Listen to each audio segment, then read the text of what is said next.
Israeli airstrikes in the early hours of Monday killed several people and set shelters of displaced Palestinians on fire as their forces widened their raid into northern Gaza. Reuters correspondent Diane Tu reports.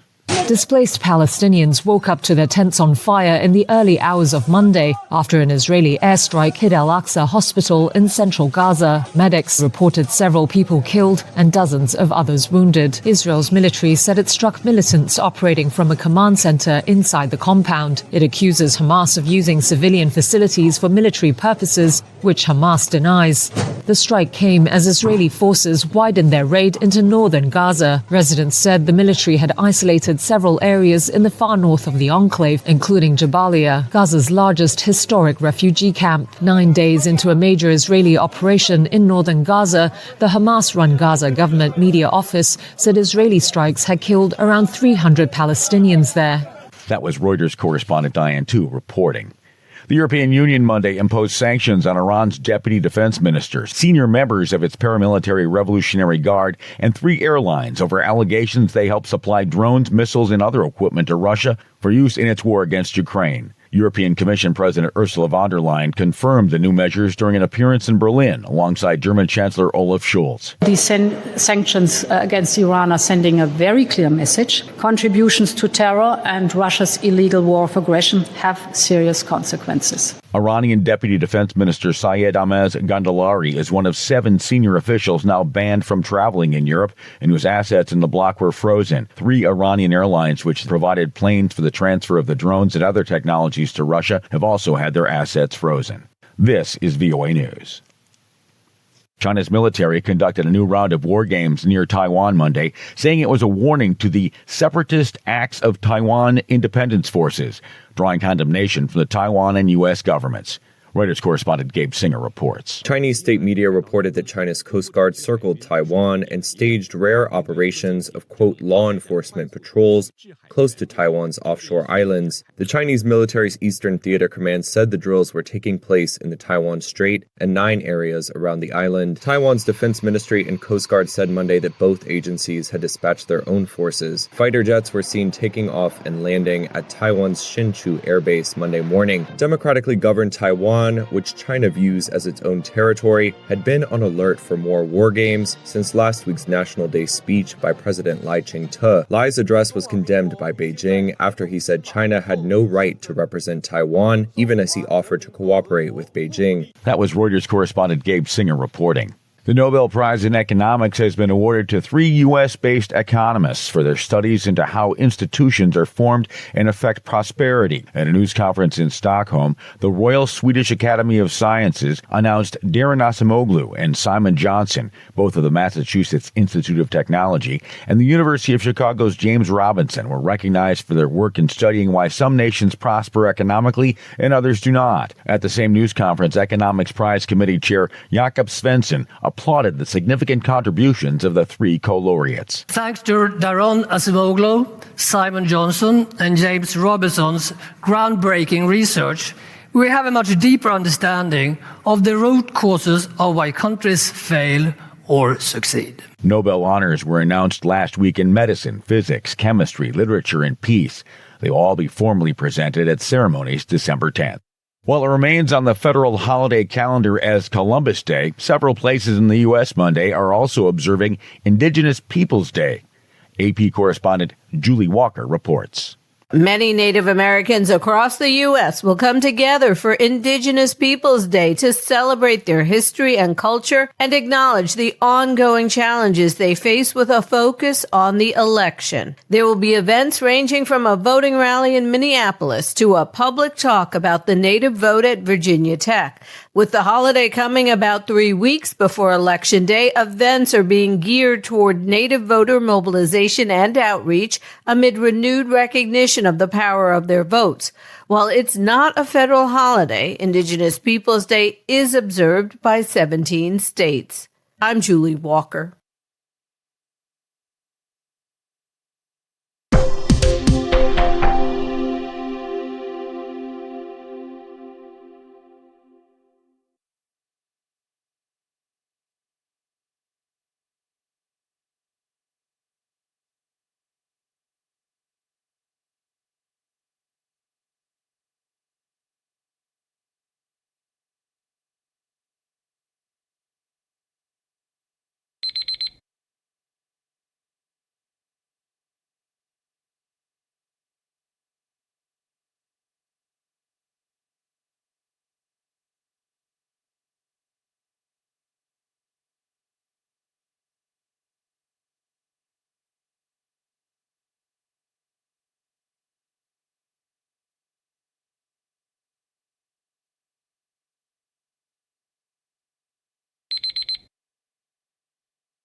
Thank you for watching.